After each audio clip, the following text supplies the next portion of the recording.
Sir, this year ba inaasahan yung mapipirmahan na ito ni President?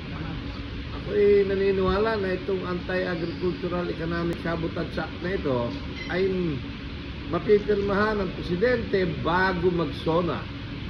Sapagkat ako'y naniniwala din na ito'y kanyang babanggitin sa darating na SONA itong July, sapagkat nung last SONA ipinangako niya at sinabi na tutugisin niya ang mga smugglers, hoarders, profiteers at ang kartel.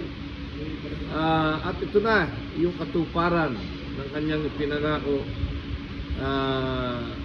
na tutugisin itong mga nagsasamantala sa ating mga magsasaka at mamimili. Pero sir, yung pondo, sure pa siya na pwede maging effective dahil wala pa siya sa budget for this year.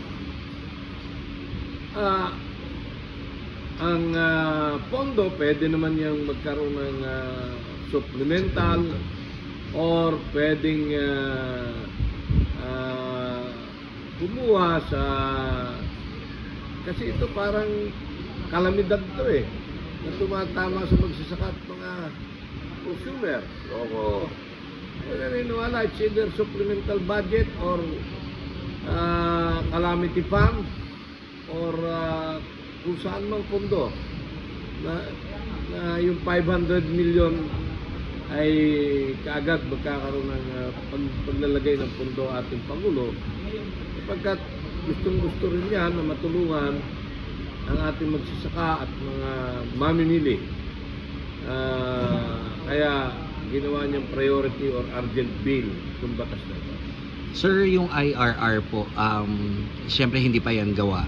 Kasama ba ang private entities dyan sa pagbuo ng IRR? Kasama ang National Council, yung council na magpapatakbo nito under the Office of the President, titingnan din yung IRR. Madalit sabi, nandun yung 7 sektor ng agrikultura na titingin at magbabalangkas ng implementing rules and regulation para sa pagpapatupad ng batas na ito. Kung